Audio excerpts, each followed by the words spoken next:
오늘 주신 하나님의 말씀은 마태복음 7장 13절에서 14절까지의 말씀입니다. 제가 봉독해 드리겠습니다. 좁은 문으로 들어가라. 멸망으로 인도하는 문은 크고 그 길이 넓어 그리로 들어가는 자가 많고 생명으로 인도하는 문은 좁고 길이 협착하여 찾는 자가 적음이라. 아멘. 할렐루야. 저는 오늘 좁은 문 좁은 길이라는 주님의 말씀으로 함께 은혜를 나누겠습니다. 우리가 올 2022년을 시작하면서 지금까지 우리는 예수님의 산상수훈의 말씀에 대해서 가르침을 받고 있습니다. 이 산상설교에 대한 예수님의 목적은 주님을 믿고 따르는 성도들로 하여금 무엇보다 그들의 신분과 하나님의 백성으로서의 그들이 어떤 성품을 가져야 하는지를 인식하게 하고 매일의 삶에서 그 신분과 성품을 어떻게 나타내어야 하는가를 우리들에게 보여주시려고 하시는 것입니다.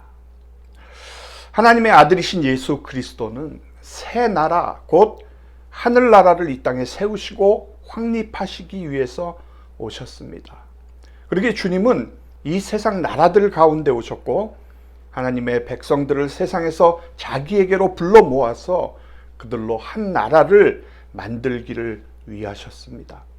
그러므로 그분이 세우시기를 원하는 그 나라는 세상과는 전혀 다른 하나님의 나라, 빛의 나라, 주님께서 통치하시는 나라라는 것을 우리가 명백하게 인식을 해야 합니다.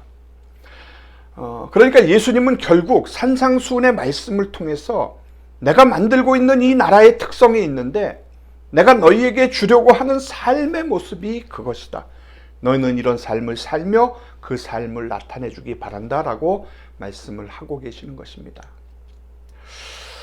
여러분, 설교 말씀과 그 말씀 속의 진리를 우리가 실제 삶에 적용하지 못하는 설교는 참된 설교가 아닙니다. 우리는 그 설교 말씀을 우리의 생활에 도입을 해야 되고 또 살아내야만 하는 것입니다. 그런 면에서 예수님의 산상수훈은 그저 감탄하고 찬양해야 하는 것이 아니라 실천해야 할 말씀인 것입니다. 자, 우리 모두는 이 세상을 살아가면서 자주 인생의 교차로를 만납니다. 교차로는 거기에 오래 머물 수 없고 반드시 어느 한 길을 선택해서 그 길로 발길을 옮겨야 합니다. 우리는 세상을 살면서 이런 인생의 교차로와 거기에 따른 중요한 결단을 해야 되는 또 선택을 해야 되는 그런 기로에 자주 섭니다. 이런 의미에서 인생은 하나의 선택이라고 할 수가 있겠죠. 그리고 자신의 선택에 따라서 자신의 운명이 좌우되는 것을 우리는 많이 경험하게 됩니다. 오늘 본문에 보면 예수님은 이 세상에 두 길이 있다고 말씀하십니다. 하나는 좁은 길이요, 하나는 넓은 길입니다. 그리고 그 길에 들어가기 위해서는 문이 두 개가 있다고 하십니다. 좁은 문이요, 넓은 문입니다. 그리고 그 결과도 두 가지가 있다고 합니다. 영생이 있는가 하면 멸망이 있다고 합니다. 이 좁은 길과 넓은 길이 교차되는 곳에서 어떤 사람들은 넓은 문을 선택해서 그리로 들어가서 넓은 길로 가다가 멸망하고 또 어떤 사람들은 좁은 문을 선택하고 좁은 길을 가다가 영생을 얻는다고 주님이 말씀하십니다. 여러분, 넓은 문이 무엇입니까? 이것은 예수님을 하나님의 아들로 인정하기를 거부하고 그분을 믿지 않는 사람들이 들어가는 문입니다. 이것이 넓은 문입니다. 그 문에 들어서면 앞으로 쭉 펼쳐진 길이 넓고 편해서 안심하고 갈 수가 있습니다. 게다가 재미있는 일들이 많아서 마음껏 즐기면서 걸어갈 수가 있습니다. 그래서 많은 사람들이 그 길을 선호를 합니다. 반면에 좁은 문은 무엇입니까? 예수님을 하나님의 아들로 고백을 하고 그분을 자신의 구주, 자신의 구원자로 받아들이고 예수님을 믿기로 작정하는 사람들이 발을 들여놓는 곳입니다. 누가복음 13장에 보면 오늘의 본문 말씀과 비슷한 내용이 나오는데 거기에 보면 좁은 문이 무엇인가 하는 것을 우리가 이해할 수 있는 배경이 있습니다. 어떤 사람이 예수님에게 와서 이런 질문을 했습니다. 예수님, 구원을 얻을 사람이 앞으로 많을까요? 적을까요? 그러자 예수님께서 유명한 대답을 하셨습니다. 좁은 문으로 들어가기를 힘쓰라. 내가 너희에게 이르노니 들어가기를 구하여도 못하는 자가 많으니라. 바꾸어 말하면 나를 믿으라. 그러나 세상에서는 나를 믿고 싶어도 믿지 못할 사람이 많을 것이다. 따라서 좁은 문은 예수님을 믿는 것을 가리킵니다. 근데 많은 사람들이 예수를 믿고 싶어도 믿지 못하고 실패할 확률이 크다라는 것을 주님께서 말씀하고 있는 거예요. 여러분, 우리 주변을 보면 그렇지 않습니까? 세상적으로 받아서 누릴 만한 것들을 다 받는 사람들이 꽤 많습니다. 건강에서부터 시작해서 장수에 이르기까지, 게다가 자녀의 복, 재물의 복, 명예, 권세, 이것저것 다 누리는 사람들이 많이 있습니다. 그러나 그럼에도 예수 믿는 것 하나만은 실패하는 분이 있다라는 거예요. 좁은 문을 들어가려고 해도 못 들어가고 포기하는 사람들이 우리 주변에 참 많이 있다는 것입니다. 이것을 주님께서 경고를 하고 계시는 것입니다. 사람들이 좁은 문은 점점 더 깊이를 하고 넓은 문으로 들어가기를 좋아하는 세태는 앞으로 많이 증가를 할 것입니다. 세상이 그렇게 돌아가고 있습니다. 참 어려운 시대가 우리 앞에 다가오고 있습니다. 이와 같은 시대에 오늘 우리는 예수님을 나의 구주로 고백하고 그분을 믿고 따르는 좁은 문을 선택했다는 데에서 얼마나 감사한지 모릅니다. 여러분, 그것은 내 의지가 강해서도 아니고 또 특별한 체험을 해서도 아니고 오직 하나님의 은혜로 이루어진 일이기 때문입니다. 에베소서 2장 8절이 이 사실을 잘 보여줍니다. 너희는 그 은혜에 의하여 믿음으로 말미암아 구원을 받았으니 이것은 너희에게서 난 것이 아니요 하나님의 선물이라. 아멘. 우리는 이 놀라운 선물을 값없이 받고 예수님을 마음에 모시고 좁은 문을 선택한 사람들입니다. 그런데 중요한 사실은 좁은 문에 들어섰다고 해서 반드시 좁은 길을 가는 것은 아니라는 겁니다. 좁은 문에 들어선 사람이 좁은 길을 가는 것은 너무나도 당연하고 상식적인 것 같은데 실제로 그렇지가 않은 경우가 더 많다는 것, 이것이 문제라는 것입니다. 오늘 본문의 말씀이 이것을 암시를 하고 있습니다. 예수님께서 좁은 문으로 들어가라고 말씀하실 때 여러분, 이 말씀을 받은 대상은 제자들입니다. 산상수훈 전체가 주님이 안 믿는 사람에게 설교하시는 내용이 아닙니다. 예수를 믿고 그분을 따르기 위해서 가정도 버리고 고향도 버리고 혈혈 단신으로 주님의 뒤를 쫓는 그분의 제자들을 앞에 놓고 하시는 말씀이 바로 산상수훈입니다. 이런 사람들을 보고 예수님께서는 좁은 문으로 들어가라라고 말씀을 하시는 것입니다. 그러면 이것이 단순히 예수를 믿으라는 말씀인가라는 거예요. 그 이상의 의미가 그 속에 담겨져 있는 것입니다. 그럼 이 말씀의 의미가 무엇인가? 좁은 길로 걸어가라라는 이야기죠. 이미 너희는 나를 하나님의 아들로 인정하고 믿었으니 이제는 험하고 고달프고 외로운 이 좁은 길을 끝까지 잘 가라는 말씀입니다. 어려움이 많을지라도, 고통이 따를지라도, 고독할지라도 이 길을 끝까지 가라는 것입니다. 사랑하는 여러분, 그러나 교회 안에 보면 좁은 문으로 들어서기는 했지만 걸어가야 할 길이 워낙 험하고 좁아 보이기 때문에 그 길을 기피하려는 경향이 많이 있습니다. 좁은 문 들어서기와 좁은 길 걸어가기가 별개의 것이 아닌 것임에도 불구하고 마치 그 둘이 별개인 것처럼 예수 믿기와 예수 따르기가 일치하지 않는 것을 자연스럽게 받아들이며 그렇게 신앙생활을 하는 사람들이 많이 있다는 말이죠. 신앙 고백과 신앙생활은 하나로 이어져야 합니다. 그래서 한번 좁은 문으로 들어온 사람은 좁은 길로 걸어가야 합니다. 좁은 길이 걸어가는 것이 겁나서 넓은 길을 기웃거리며 적당히 교회만 드나드는 것은 바른 신앙이 아니라는 거죠. 그 결과 반드시 영생을 얻을 수 있다고 아무도 장담을 할 수가 없다라는 것입니다. 여러분, 누군가의 제자가 되려면 반드시 필요한 조건이 있습니다. 그게 무엇입니까? 반드시 그 사람과 같이 있어야 한다라는 것입니다. 일반적으로 모든 학생과 스승과의 관계가 그렇지가 않습니까? 그러므로 예수님의 제자란 무엇입니까? 예수님과 함께 있어 예수님으로부터 예수님처럼 되는 법을 배우는 그런 자들을 뜻하는 것입니다.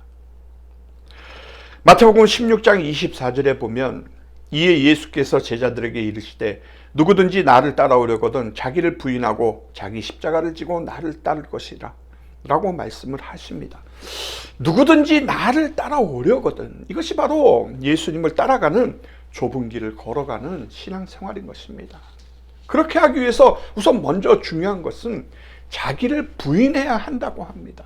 자기를 부인하지 않으면 주님을 따를 수가 없다는 거죠.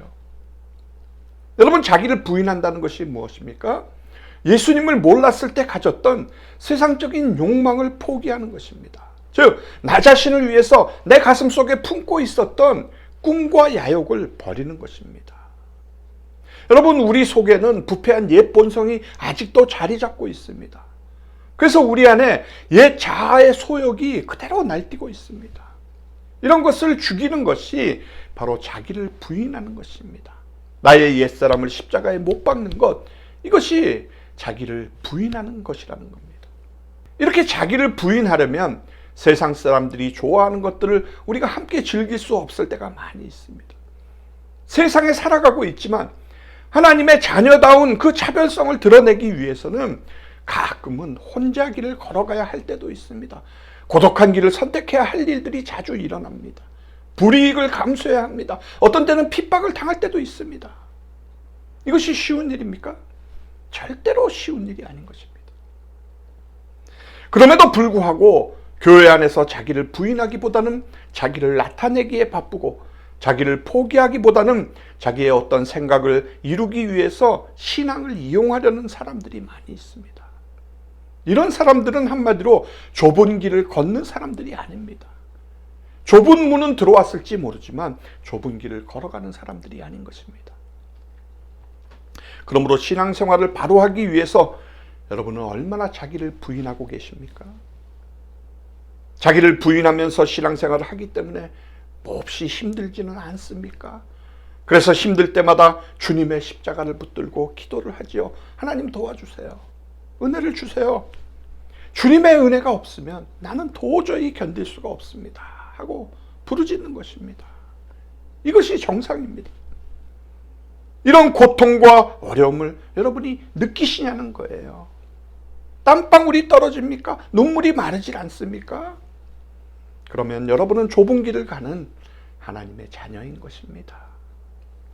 또 자기 십자가를 진다는 것은 무엇입니까? 십자가를 지는 것은 자기 희생이자 값을 치르는 것입니다. 윌리엄 바클레이는 기독교에는 항상 어떤 십자가가 존재한다고 했습니다. 왜냐하면 기독교는 십자가의 종교이기 때문입니다. 예수님은 이 십자가를 숨기려고 하시질 않으셨습니다. 사람들의 인기 때문에 그들이 듣기 좋아하는 설교를 하려고 신앙생활을 비단에 싸듯이 보기 좋게 포장을 하지 않으셨다는 말입니다. 여러분, 예수님께서는 가끔 끔찍하게 들리는 말씀을 종종 하셨는데 마태복음 10장 36절에서 37절에 보면 사람의 원수가 자기 집안 식구리라 아버지나 어머니를 나보다 더 사랑하는 자는 내게 합당하지 아니하고 아들이나 딸을 나보다 더 사랑하는 자도 내게 합당하지 아니하며 라고 하셨습니다. 무슨 말씀입니까? 좁은 길을 가다 보면 어떨 때는 인간의 정도 끊고 주님을 따라가야 한다는 것입니다. 그런 희생을 각오하지 않고는 주님을 따를 수가 없다는 거죠. 그러기에 항상 하나님보다 내 남편, 내 아내, 내 자식이 우상이 된 사람을 신앙생활을 정상적으로 못한다는 것입니다. 하나님은 우리에게 마음과 뜻과 목숨을 다하여 하나님만 사랑하라고 요구를 하십니다. 만일 그것을 위해서 치러야 할 값이 있다면 십자가를 지고 주저없이 값을 치르라고 말씀을 하세요.